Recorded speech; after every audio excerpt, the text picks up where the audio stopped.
To the point programme में आपका स्वागत है। आज का विषय है आधुनिक दास्ता या गुलामी।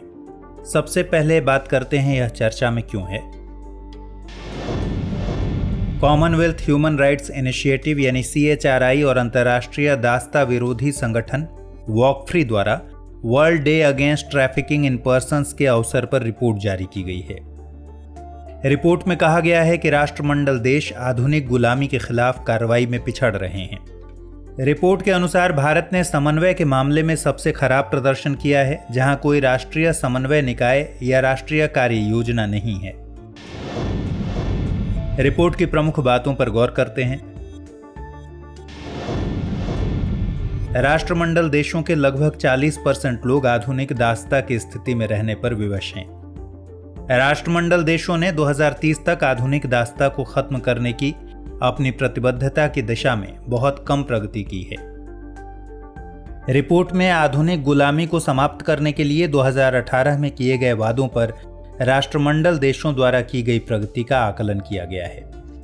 इन वादों में 2030 तक बंधुआ मजदूरी, मानव तस्करी और बाल श्रम को समाप्त करके सतत विकास लक्ष्य को प्राप्त करना शामिल है। रिपोर्ट में बताया गया है कि राष्ट्रमंडल देशों के 1/3 देशों ने जबरन शादी को अपराध घोषित किया है, जबकि 23 देशों ने बच्चों के व्यावसायिक यौन शोषण को अपराध घोषित नहीं किया है। भारत की स्थिति की बात करें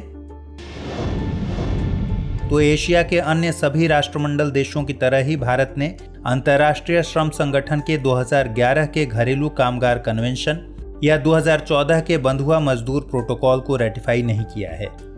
रिपोर्ट में कहा गया है कि भारत में दुनिया की सभी बाल वधुओं का 1/3 हिस्सा है। कुछ अन्य तथ्यों को देखते हैं। कॉमनवेल्थ ह्यूमन राइट्स इनिशिएटिव यानी CHRI एक स्वतंत्र, गैर लाभकारी, गैर पक्षपातपूर्ण मानवाधिकार के क्षेत्र में काम करने वाला अंतर्राष्ट्रीय गैर सरकारी संगठन है। 1987 में CHRI की स्थापना की गई थी।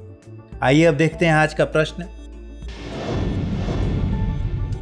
है मॉडर्न स्लेवरी यानी कि आधुनिक दास्ता के संदर्भ में निम्नलिखित कथनों पर विचार कीजिए। राष्ट्रमंडल देशों के लगभग 40% लोग आधुनिक दास्ता की स्थिति में रहने पर विवश हैं। भारत ने अंतर्राष्ट्रीय श्रम संगठन के 2011 के घरेलू कामगार कन्वेंशन या 2014 के बंधुआ मजदूर प्रोटोकॉल को रेटिफाई नहीं किया है। उपर्युक्त में से कौन सा या से कथन सत्य है या हैं? केवल एक, केवल दो, एक और दो दोनों, इनमें से कोई नहीं। इसका सही जवाब है विकल्प सी, एक और दो दोनों।